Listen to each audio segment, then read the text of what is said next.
I'd like to submit one final piece of evidence before signing, Your Honor. The courtroom fell into complete silence. My wife Saskia was already wearing that victorious smile, the same one she had displayed for the past 8 months since filing for divorce. Her attorney, Barnaby Thorne, a lawyer who charged $400 an hour, had his hand extended toward me, waiting for my signature on the final document that would dissolve our 15-year marriage. This document would grant her the house, the vehicles, all our savings, full custody of our 3 children, and $4,200 monthly in child support for the next 18 years. When you calculate it, that totals over $900,000. I was expected to sign, expected to accept my defeat, expected to leave that courthouse as a broken man who had lost everything. That was their expectation. Reality unfolded quite differently. Judge Blackwell leaned forward with raised gray eyebrows and pointed out that I had months to present evidence, noting this hearing was solely for final signatures. I acknowledged his point, but explained that this evidence only became available to me 72 hours prior, and I believed the court needed to review it before any signatures were made. Saskia's confident expression flickered slightly, showing the first crack in her composed facade. Barnaby Thorne smoothly objected, stating his client had been extremely patient and that I had agreed to these terms, insisting I could not simply change course. I countered that I could if those terms were founded on fraud. That single word landed with explosive impact. Saskia's face transformed from confident to confused to fearful within 3 seconds. She demanded to know what fraud I was referring to. Instead of answering her directly, I reached into my jacket and retrieved a manila envelope, ordinary and brown, the kind available at any office supply store. Inside that envelope was the truth. I walked toward the judge's bench, my footsteps echoing through the silent courtroom. My own attorney, Roderick Salinas, a weary public defender who had advised me to simply sign and move forward with my life, stared at me with his mouth hanging open. I had kept this from him, kept it from everyone. Some secrets require perfect timing for revelation. The envelope I presented to Your Honor contained DNA test results for all 3 of my children: Callum, age 12, Iris, age 9, and Flynn, age 6. Judge Blackwell carefully accepted the envelope and asked about its purpose. I explained it was to establish paternity, Your Honor. The silence that followed was so profound I could hear Saskia's sharp intake of breath. She whispered the word paternity, her voice barely audible, asking what I was doing. I stated clearly that I was establishing that I was not the biological father of any of the 3 children she wanted me to pay child support for. The judge opened the envelope and read through the first, second, and third pages. His expression changed, hardening as he read. He looked at Saskia with what I can only describe as controlled disgust, before asking her 3 devastating words. Is this true? 36 hours before that courtroom moment, I sat in a diner off Interstate 5, staring at the same documents the judge was now examining. My coffee had gone cold, and the eggs I ordered remained untouched. Nothing felt real anymore. 3 children, 15 years of marriage, my entire adult life reduced to a lie. The private investigator sitting across from me was named Luther Graves. He was 63 years old, with a weathered face and eyes that had witnessed far too much of life's darker moments. Luther apologized, acknowledging this was not what I had hoped to discover. I replied that I had not been hoping to find anything at all, that I had hoped he would tell me I was paranoid, that the rumors circulating were false, that my wife was not doing what I suspected. I could not finish that sentence. Luther stated that the DNA tests were conclusive, that Callum, Iris, and Flynn shared none of my genetic markers, with 0% probability of paternity across all 3 children. I examined the documents again, seeing charts and graphs and scientific terminology that all boiled down to one simple truth. The children I had raised, loved, and sacrificed for were not mine biologically. I asked if he knew who the fathers were, using the plural deliberately. Luther pulled out another folder and explained that based on his investigation and genetic marker analysis, Callum appeared to be the biological child of Sterling Vaughn, a personal trainer my wife had been seeing in 2012. I remembered Sterling Vaughn well. Saskia had insisted on getting in shape after our marriage, attending personal training sessions 3 times weekly. I had paid for every single session. Iris's biological father was likely Quinlan Reeves, who had been Saskia's boss at the marketing firm where she worked from 2014 to 2016. I remembered Quinlan Reeves as well, the man who promoted her, who took her on business trips, who I had invited to our home for a Christmas party. When I asked about Flynn, Luther hesitated, warning me this one would be particularly difficult to hear. I asked how it could possibly be more difficult than discovering my 3 children were not mine. Flynn's biological father appeared to be my brother, Everett Chandler. The world stopped turning. Everett, my younger brother, my best man at the wedding, the uncle who attended every birthday party, every Christmas, every family gathering. The man I had trusted more than anyone except Saskia herself. I asked if he was certain. Luther replied that genetic markers do not lie and offered his condolences. I sat there for an extended period. The diner noise faded into background static. The coffee grew even colder.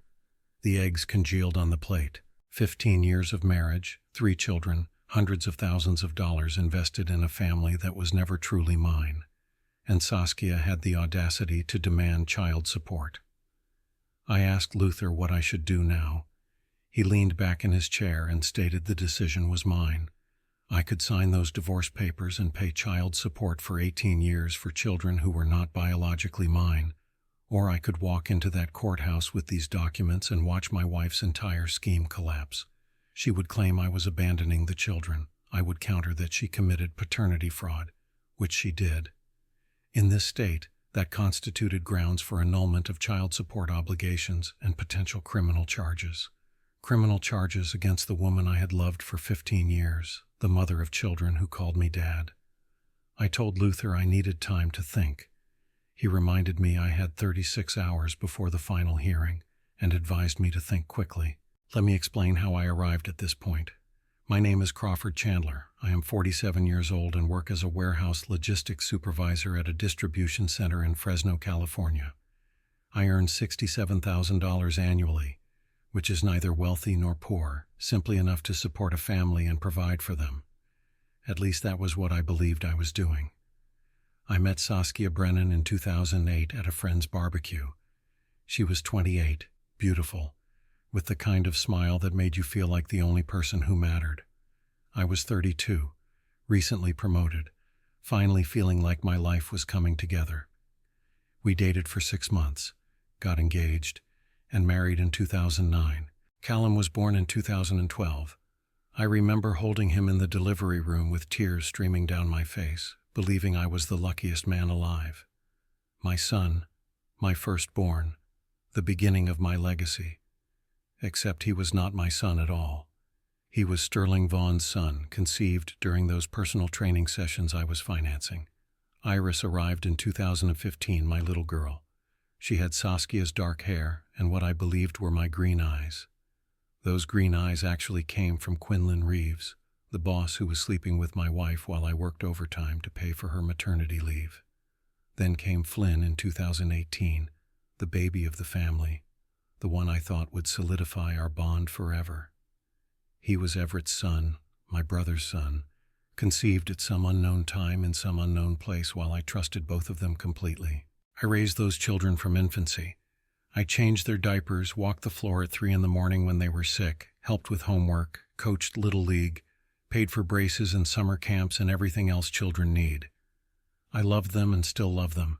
That is the aspect that makes this situation so complicated. They believe I am their father. They call me Dad.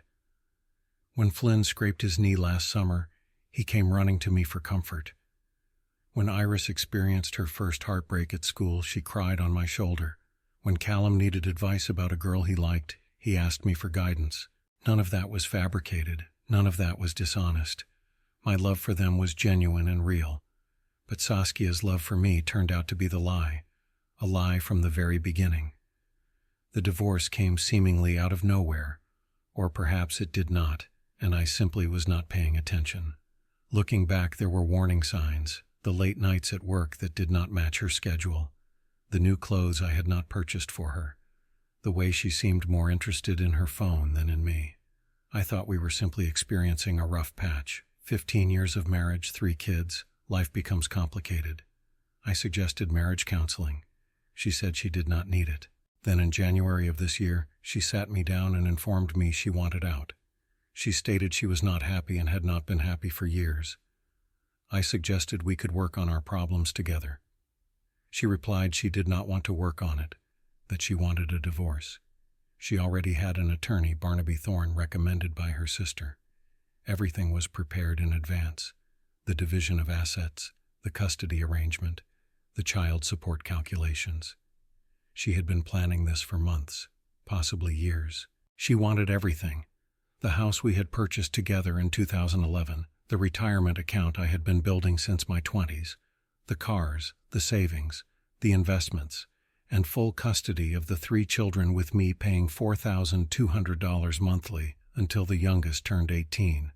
My lawyer Roderick told me to fight it, saying she was asking for too much, and that we could negotiate for split custody and reduce support payments, something reasonable.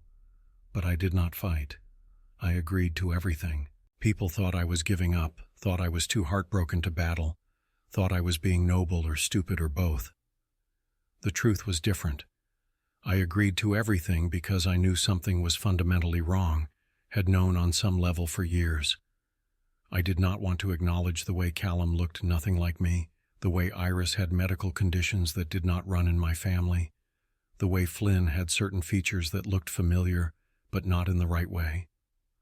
I started paying attention, started noticing things, started remembering moments that had not made sense at the time. Then I hired Luther Graves. I did not tell Saskia or anyone else, just quietly and methodically began investigating the woman I had married. It took 8 months of gathering evidence while pretending to be the defeated husband who would not fight back. 8 months of letting her believe she had won. And now, standing in this courtroom, I was about to demonstrate exactly how wrong she was. Judge Blackwell read the DNA reports twice. His face remained neutral and professionally composed, but I could see something shifting behind his eyes.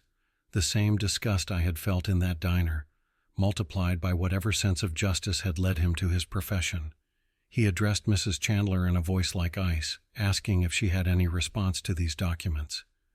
Saskia was standing now, gripping the edge of the defendant's table. Her carefully maintained composure had shattered completely. She looked at me, at the judge, at her lawyer, searching desperately for something to hold on to. She claimed those tests were fake, that I was lying and trying to avoid my responsibilities.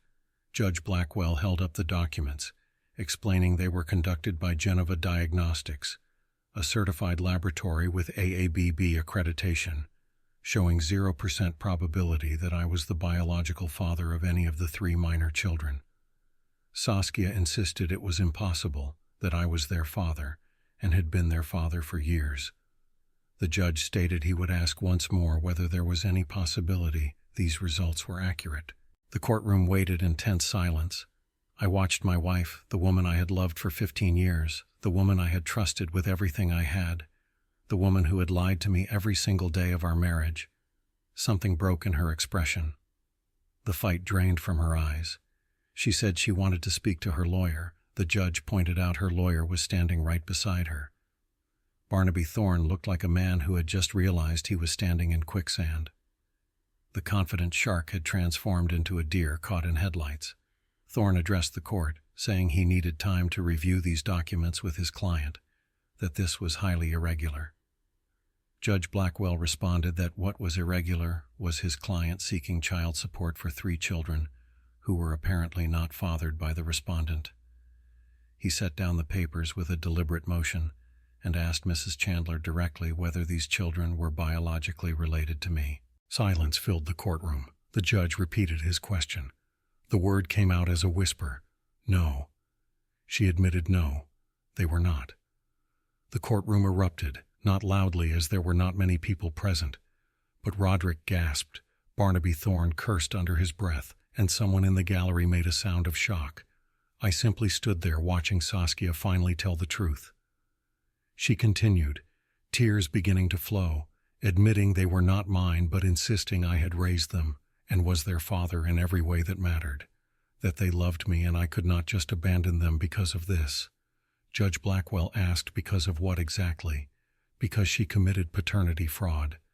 Because she allowed another man, or apparently multiple men, to father children and then deceived her husband into believing they were his.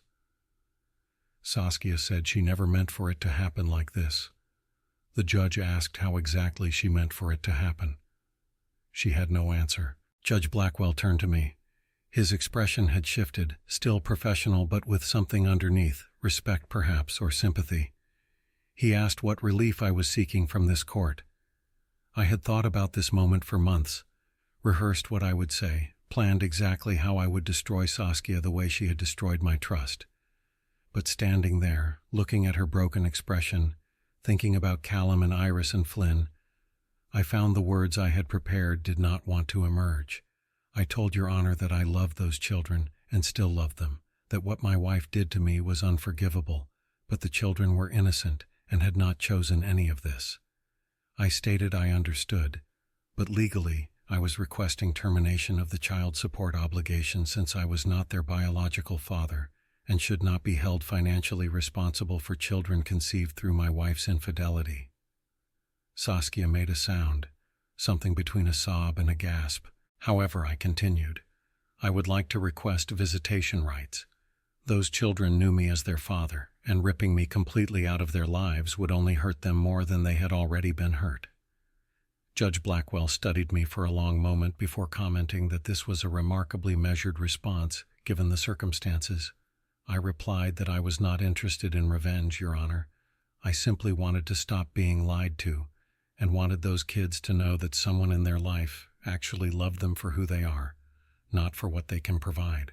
The judge nodded slowly and stated that given the evidence of paternity fraud, he was setting aside the proposed divorce settlement in its entirety. The matter would be rescheduled for a full hearing where division of assets and custody arrangements could be properly determined. He looked at Saskia and strongly advised her to retain counsel experienced in cases involving fraud, noting that the state may choose to pursue criminal charges, and this court would be referring this matter to the district attorney's office for review. Criminal charges for lying about who fathered her children, for stealing 15 years of my life. Saskia's voice became desperate, pleading that she could not go to prison because her children needed her. The judge replied that she should have thought about that before she deceived the man who raised them. The gavel came down with finality. I sat in my truck in the courthouse parking lot for an hour after it was over. I did not move, did not turn on the engine, just sat there processing everything. I had won, if you could call it that. Saskia was not getting the house, was not getting my retirement, was not getting $900,000 in child support for children who were not mine. But the children were still out there, still thinking I was their father, still waiting for someone to explain why their family had just exploded. My phone buzzed with a text from a number I did not recognize. It read, "This is Callum. Mom's crying and won't tell us what happened. Are you coming home?" Home. The house I had been kicked out of 8 months ago. The house where 3 children who were not mine biologically were waiting for answers. I stared at the message for a long time before typing back that I would be there in an hour and that we needed to talk. The drive to the house felt like driving through a dream. Streets I knew by heart, landmarks I had passed 1,000 times. All of it strange and distant now. What was I going to tell them? How do you explain to a 12-year-old that you are not his father? How do you tell a 9-year-old girl that her existence was built on a lie? How do you look at a 6-year-old boy and say anything at all? I did not have answers. I just had the truth, and the truth was going to hurt everyone. Saskia's car was in the driveway when I arrived. I parked on the street, took a deep breath, and walked to the door. Callum opened it before I could knock. He was tall for 12, already taller than Saskia, with dark hair and features that I now recognized as belonging to Sterling Vaughn, a stranger's face on a boy I had raised. He looked relieved to see me, explaining that Mom had been in her room for an hour and would not talk to them, that Iris was scared, asking what was going on. I told him to let me inside, that I needed to talk to all of them. The living room looked exactly the same as when I lived there. Same couch, same family photos on the wall, photos of birthday parties and vacations and holiday gatherings, evidence of a family that had never been what it appeared. Iris was on the couch clutching a pillow. Flynn was beside her, not understanding what was happening but picking up on the tension. Flynn ran to me when he saw me, wrapping his arms around my legs, asking if I was coming back because Mom said I was not coming back. I knelt down and hugged him, this little boy who looked like my brother, who had Everett's chin and Everett's eyes and none of my DNA. I loved him anyway. That was the terrible truth. I loved all three of them despite everything. I told them we needed to have a family meeting and asked if they could sit on the couch with me. They arranged themselves around me, Callum on one side, Iris on the other, Flynn on my lap, like we had done 100 times before for movie nights and serious conversations and ordinary family moments. Iris asked in a small voice if this was about the divorce, if we were still getting divorced. I confirmed yes, we were still getting divorced, but something else came up today, something important that I needed to tell them. Callum asked what it was. He was trying to be brave, to be the mature one, but I could see the fear underneath. I looked at their faces, these children I had raised, these innocent kids who were about to have their world shattered. I asked if they knew what DNA was. Callum said it was what makes us who we are, that he learned about it in science class, that it was like a code inside our bodies. I confirmed that was right and explained that sometimes adults do tests to check DNA to see how people are related to each other. Iris's eyes widened, asking if I did a test. I said I did and found out something that surprised me, something that was going to be hard to understand. Callum told me with a steady voice to just tell them, whatever it was. I took a breath and stated the DNA test showed I was not their biological father, any of them, that their mom had relationships with other men who were their biological fathers. Silence followed. Then Flynn said he did not understand, that I was their dad. I explained I was their dad. I raised them. I loved them. Nothing was going to change that, but biologically we were not related. Iris was crying now, saying it did not make sense, that I was their dad and had always been their dad. I repeated that I still was, that being a father was not just about DNA, but about being there, and I had been there for all of them every day for their whole lives. Callum was quiet, processing. I could see the wheels turning in his head. He finally said that Mom cheated on me multiple times with different men and let me think they were my kids. I confirmed yes to all of it, for 15 years. He stood up abruptly and walked to the window, standing there with his back to us, shoulders tight. I called his name softly. He said he was okay, but needed a minute. Iris crawled into my lap with Flynn, both of them crying now. I held them close, these children who were not mine by blood but were mine in every other way. Iris whispered, asking if this meant I did not love them anymore. I told her no, sweetheart. I would always love them. Always. That DNA did not change that. She asked then why I told them. I explained because they deserve the truth, because lies were what got us into this mess, and I would not lie to them. Not ever. From upstairs I heard a door open and footsteps on the stairs. Saskia appeared in the doorway looking terrible, mascara smeared, eyes swollen, the put-together facade completely gone. This was the real Saskia, the one hiding beneath the surface all these years. Her voice was hoarse as she asked what I was telling them. I replied the truth, something she never managed to do. She protested that they were children and did not need to know. I countered that they had a right to know who they were, who their real fathers were, that they had a right to the truth. She said I was going to destroy them. I replied, no, Saskia, you destroyed them 15 years ago when you decided to build our family on lies. Callum turned from the window, his face hard now, older than his 12 years. He asked his mom if it was true, all of it. Saskia's mouth opened, closed, opened again, saying it was complicated, that there were circumstances he did not understand. Callum demanded yes or no if she cheated on Dad. She stuttered, and he repeated yes or no. Her shoulders slumped as she admitted yes. He asked with how many men. She asked him to please stop. He asked again how many. She answered 3 over the years, but that she never meant for it to happen. Callum's voice cracked as he said 3 different men, 3 different fathers, and she let Dad think they were his kids the whole time. Saskia started crying again, saying she loved him, loved all of us, that she was just scared. Callum asked scared of what, telling the truth, and went on to say did she know how much Dad sacrificed for them, that he worked double shifts, that he missed his own father's funeral to be at his soccer game, that he gave up everything for this family. She said she knew. Callum said, and it was not even his family. I stood up, putting Iris and Flynn gently on the couch, and told Callum that was enough. He said no, it was not enough. She lied to me for 15 years and lied to all of us. I acknowledged I knew and that I had every right to be angry, but yelling would not change any of it. I walked to my son, my not biological son, the boy I had raised from birth. I said quietly that I was angry too and had every right to be angry. But being angry at his mom was not going to help anyone right now, that what was done and all we could do was figure out how to move forward. Callum asked how I could be so calm about this. I replied I was not calm, I was devastated, but I learned something a long time ago, that anger is like fire.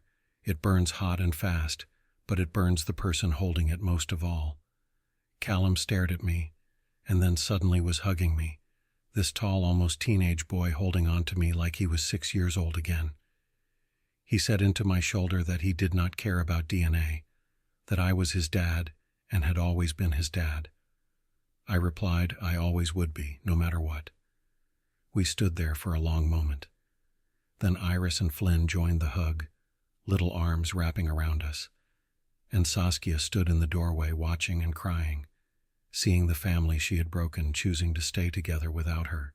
The divorce was finalized 2 months later. The terms were nothing like what Saskia had originally demanded. No house, which I did not want anyway because of too many memories. Split retirement, fair and legal. No child support, obviously. And shared custody. That was the part that surprised everyone, including me. I could have walked away. The children were not mine biologically. I had no legal obligation, no biological connection. Every lawyer in the country would have told me I was crazy to stay involved. But those kids did not choose any of this. They did not ask to be born from affairs. They did not ask for a mother who lied and a father who was not really their father. They just wanted to be loved. So I stayed, every other weekend, alternating holidays, 2 weeks every summer, the same custody arrangement I would have had if they were mine biologically. Because they are mine in every way that matters. Saskia was charged with paternity fraud, a misdemeanor in California punishable by up to a year in county jail and fines. She took a plea deal. 6 months probation, community service, mandatory counseling. She lost her job when the story got around and lost most of her friends too. The women in her social circle did not want to be associated with someone who had done what she did. Part of me felt satisfied by that, the petty, vindictive part that wanted her to suffer the way I had suffered. But mostly I just felt tired of anger, tired of betrayal, tired of the whole ugly mess. I moved into a small apartment across town, 2 bedrooms so the kids could have their own space when they visited. Nothing fancy but clean and safe and mine. The first night they stayed over, Callum helped me assemble the bunk beds for Iris and Flynn. We worked in silence for a while, following the incomprehensible Swedish instructions, making mistakes and fixing them. Callum finally asked if he could talk to me. I looked up and he said he had looked up Sterling Vaughn, his biological father. I stopped tightening a bolt and asked what he found. He explained Sterling was a personal trainer in Sacramento with his own gym, married with 2 kids, his own kids. Callum was quiet for a moment before asking if Sterling knew about him. I said I did not know, that his mom might have told him or maybe not. Callum asked if I thought he should contact him. I sat down the wrench and looked at my son, telling him that was up to him, that Sterling was his biological father and he had a right to know him if he wanted to, but that Sterling was also a stranger who slept with his mom while she was married to me, that it was complicated. Callum said everything was complicated now. I agreed, yeah, it was. He asked if I thought Sterling would want to know him. I thought about Sterling Vaughn, a man who had an affair with a married woman and either did not know or did not care that he had fathered a child. I said carefully that I thought some men were fathers and some men were just biology, that I could not tell him which one Sterling Vaughn was, but I could tell him I would be here no matter what happened. If he reached out and it went well, great. If it did not, I was still his dad. Callum nodded slowly and said he did not think he was ready yet. Maybe someday, but not yet. I told him that was okay. There was no timeline on this stuff. We went back to assembling the bunk beds. The instructions were still incomprehensible and we made more mistakes. But we finished eventually, together. 2 years have passed since that day in the courthouse. I am 49 now, still working at the distribution center, though I got a promotion last year. Still living in my 2-bedroom apartment, though I have made it more of a home. The kids are doing okay. Not great, not terrible, just okay. Callum is 14, struggling through puberty and high school like every other teenager. He decided not to contact Sterling Vaughn, saying he might someday, but not now. I told him I would support whatever he chose. Iris is 11, starting middle school this fall. She was the one who had the hardest time with everything. She went through a phase where she blamed herself, thought she was the reason the marriage fell apart. Therapy helped, and time helped more. Flynn is 8, young enough that the divorce did not shatter him the way it might have if he were older. He still calls me Dad without hesitation, still runs to me when he is hurt or scared. Everett, my brother, moved out of state after everything came out. He could not face me, could not face the family. I heard he is in Seattle now working at some tech company. I have not spoken to him since I found out about Flynn and do not plan to. Some betrayals are too deep to forgive. Saskia got remarried last spring to a guy she met at court-ordered counseling, ironically a recovering addict with his own history of bad decisions. I do not know if they are happy. I do not really care. What I care about is the kids, making sure they know they are loved, making sure they grow up understanding that family is not about blood, but about showing up. Last month on Father's Day, Callum gave me a card he had made himself, handwritten, not store-bought. On the front was a drawing of our family using stick figures with labels: Dad, Callum, Iris, Flynn. Inside he had written, "Thank you for choosing to be our dad when you did not have to be. Thank you for staying when you had every reason to leave. Thank you for loving us, even when the truth came out. You are not our father by blood, but you are our father by everything that actually matters. We love you. Happy Father's Day." Happy. I cried for 20 minutes after reading that. Not sad tears, not angry tears. Just the kind of tears that come when you realize all the pain was worth it, that what you lost was nothing compared to what you kept. Saskia tried to take everything from me: the house, the money, my dignity, my identity as a father. In the end, she took nothing that mattered, because what mattered was sitting across the breakfast table from me right now, arguing about who got the last waffle. What mattered was walking through the door after work to kids who yelled that Dad was home. What mattered was being chosen, not by biology, not by law, but by love. If you are going through something similar, I want you to know a few things. First, the truth matters even when it hurts, even when it destroys what you thought you had. Living a lie is worse than facing the pain of reality. Second, being a father or a mother is not about DNA. It is about presence. It is about sacrifice.